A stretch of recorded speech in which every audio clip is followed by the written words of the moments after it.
नमस्कार, न्यूज़ 11 के इस डिजिटल प्लेटफॉर्म में आपका स्वागत है। हम आज बात करेंगे झारखंड में देश की सबसे पुरानी पार्टी कांग्रेस की स्थिति की।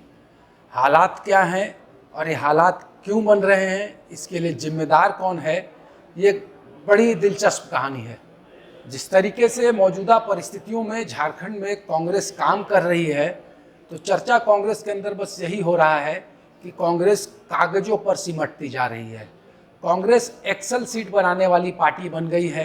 वो कांग्रेस जो कभी अपने पदाधिकारियों, कार्यकर्ताओं और अपनी नीति और नियत के जरिए आगे बढ़ती थी, वो कांग्रेस झारखंड में अब कनेक्ट सेंटर, बीएलए नियुक्ति और प्रशिक्षण के कार्यक्रम में सिमटती जा रही है।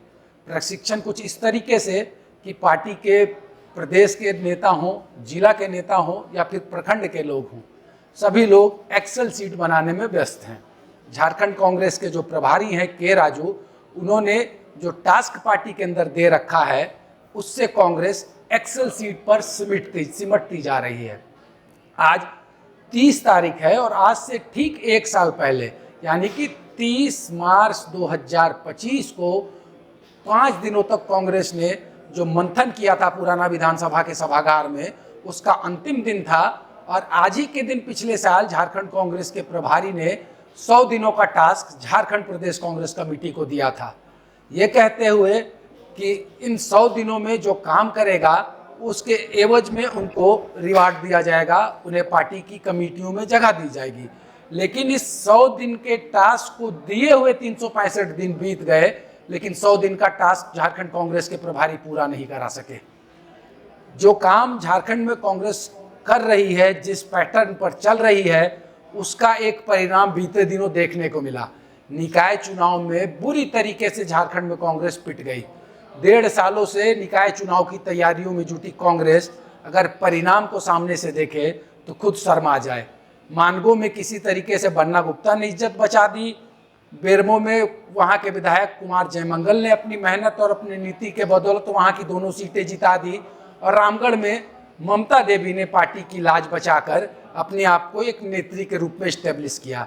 लेकिन इसके अलावा अन्य जो सीटें थी जहाँ चुनाव हुए थे, वहाँ तो कई ऐसी जगह थी जहाँ कांग्रेस ने उम्मीदवार तक देना मुनासिब नहीं समझा। लातेहार में कांग्रेस का उम्मीदवार नहीं था, साहेबगंज में उम्मीदवार नहीं था, गढ़वा में उम्मीदवार नहीं था।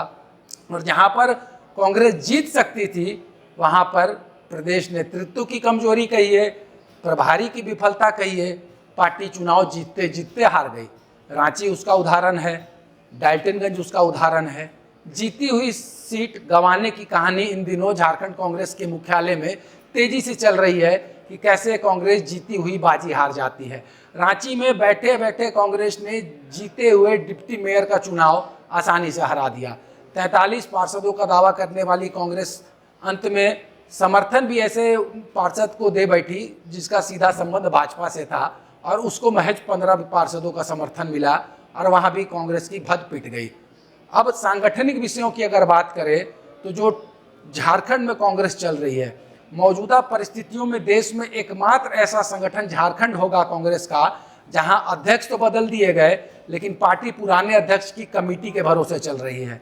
झारखंड में कांग्रेस अपनी कमेटी भी बनाने के लिए हाँफ रही है, या फिर यूं कहें कि कमेटी बना कर मिटा रही है और फिर से नाम उसमें जोड़ रही है।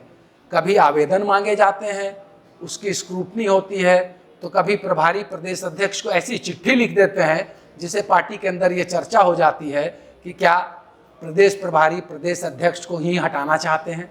ये चर्चा भी इन दिनों झारखंड कांग्रेस में तेजी से चल रही है। बात अगर कांग्रेस की एक्सेल सीट में समेटने की करें तो बीते 1 सालों में जो सांगठनिक कार्यक्रम हुए हैं, उसमें सिर्फ प्रशिक्षण में एक्सेल सीट में पार्टी का खाका तैयार करिए, रोज शाम को ऑडियो कॉल में बैठक करिए और इसी परिपाटी में पार्टी को चलाइए।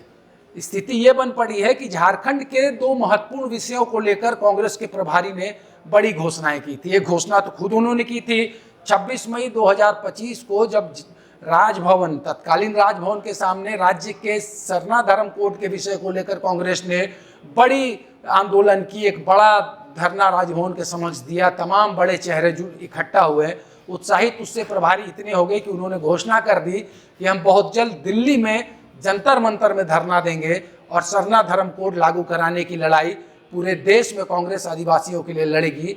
लेकिन आज तक झारखंड कांग्रेस जंतर मंतर नहीं पहुंच पाई। दिल्ली में बहुत बार बैठक करने झारखंड कांग्रेस के नेता गए, लेकिन सरना धर्म कोड को लेकर झारखंड प्रभारी ने कभी इसके बाद ना तो पहल की, ना कभी ये देखने को मिला कि सरना धर्म कोड की लड़ाई के लिए जो बड़ी घोषणा प्रभारी ने बिहार क्लब में 26 मई 2025 को की थी, उसको लेकर वो गंभीर हैं।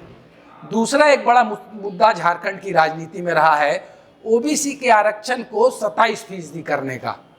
इसको लेकर भी 2 अगस्त 2025 को बड़ी प्रेस कॉन्फ्रेंस झारखंड कांग्रेस के मुख्यालय में होती है। कहा जाता है 6 अगस्त को प्रभारी की मौजूदगी में केंद्र सरकार के खिलाफ राजभवन के समक्ष धरना किया जाएगा। धरना स्थगित हो गया। दोबारा आज तक ओबीसी के मुद्दे पर कांग्रेस धरना नहीं दे पाई। कांग्रेस काम कहाँ कर रही है? कनेक्ट सेंटर में। भारी भरकम उस कनेक्ट सेंटर में पार्टी का खर्चा हो रहा है। यह कांग्रेस के अंदर तेजी से चर्चा है कि जितनी खर्च पार्टी कनेक्ट सेंटर में कर रही है, उतना खर्च अगर पार्टी के सांगठनिक कार्यों में करती तो हालात दूसरे होते। जिस परिस्थितियों के बीच कनेक्ट सेंटर की बात करें या फिर जो सबसे महत्वाकांक्षी कार्यक्रम झारखंड में कांग्रेस के प्रभारी चला रहे हैं, बीएलए नियुक्ति की, बूथ लेवल एजेंट बनाने की, उसकी हकीकत निकाय चुनाव में देखने को मिल गई। स्थिति ये थी कि जिस दिन मतगणना हो रही थी निकाय चुनाव के लिए, कई नगर निगम में, कई नगर परिषद के जगह पर जहां पर मतगणना होनी थी, कांग्रेस के समर्थित उम्मीदवारों के पास काउंटिंग एजेंट तक नहीं थे। ये वो तमाम चीज़ें हैं जो दिखा रही है कि झारखंड में कांग्रेस जो चल रही है वो जमीन पर है या एक्सेल सीट पर है। पार्टी को प्रदेश अध्यक्ष चला रहे हैं कि कनेक्ट सेंटर चला रहा है, ये बड़ा सवाल है। खुले तौर पर अब झारखंड कांग्रेस के प्रभारी की कार्यशैली पर लोग चर्चा करते हैं। जाहिर सी बात है, प्रभारी हैं, खुलकर मीडिया के सामने कोई बयानबाजी नहीं करता है, लेकिन टिप्पणियां इस तरीके से होती है कि प्रभारी अगर सुन लें कि उनके प्रति पार्टी के कार्यकर्ताओं नेताओं की भावना क्या है, तो संभवतः वो शर्मा कर झारखंड कांग्रेस के प्रभारी के पद से इस्तीफा दे देंगे। जिस तरीके से ये कहा जाता है कि वो संगठन को जहां लेकर जाना चाहते हैं, अगर वह वहां पहुंचा देते हैं झारखंड कांग्रेस को, तो यकीन मानिए झारखंड कांग्रेस कागजों पर सिमट जाएगी और राहुल गांधी जिस कार्यकर्ताओं को अपने शेर कहते हैं, वो शेर झारखंड में कागजी शेर बन जाएंगे। ये है झारखंड में कांग्रेस की मौजूदा स्थिति। अब आप अंदाजा लगा लीजिए कि इस मौजूदा स्थिति में कांग्रेस जिस तरीके से चल रही है, कितनी दूर चल पाएगी और अगर चल पाएगी तो कहाँ तक पहुँच पाएगी। क्योंकि अभी से ही ये भी बातें अंदर खाने चर्चा चल रही है कि क्या जिस परिस्थितियों के बीच गठबंधन में कांग्रेस सरकार का है की हिस्सेदार है, ऐसे में 2029 के चुनाव में कांग्रेस का भला होगा क्या? क्या कांग्रेस के कार्यकर्ता उत्साह के साथ काम कर पाएंगे? क्योंकि अगर पार्टी का कार्यक्रम झारखंड में झारखंड के विषयों को लेकर ना हो, और अभी मौजूदा स्थिति देख लीजिए, बीते 10 दिनों से चाईबासा में झारखंड और उड़ीसा के कांग्रेस जिला अध्यक्ष प्रशिक्षण प्राप्त कर रहे हैं। प्रशिक्षण किस चीज़ का? उसी चीज़ को लेकर जिसके लिए हर 2 से 3 महीने में प्रभारी प्रशिक्षण कराते हैं। ताबड़तोड़ ये कहा गया कि समापन में राहुल गांधी आएंगे। भाई, जिलाध्यक्ष जितने झारखंड कांग्रेस और उड़ीसा के थे, वो पूरी शिद्दत के साथ चाईबासा में कैंप कर रहे थे। कहा गया कि मोबाइल अलाउड नहीं है, लेकिन रोज शाम को सब अपनी फोटो सोशल मीडिया में डाल रहे थे। अंततः हुआ क्या? राहुल गांधी नहीं आ रहे हैं। कार्यक्रम को भी एक दिन पहले आनंद फानन में स्थगित कर दिया गया।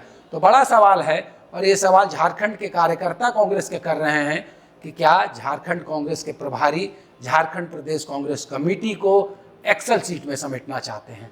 ये झारखंड में कांग्रेस की मौजूदा परिस्थितियों की पहली कहानी आज हमने आपको बताई है। धीरे धीरे परत दर परत हम आपको बताएंगे कि कैसे झारखंड में कांग्रेस मजबूत होने की जगह कागजों पर सिमटती जा रही है।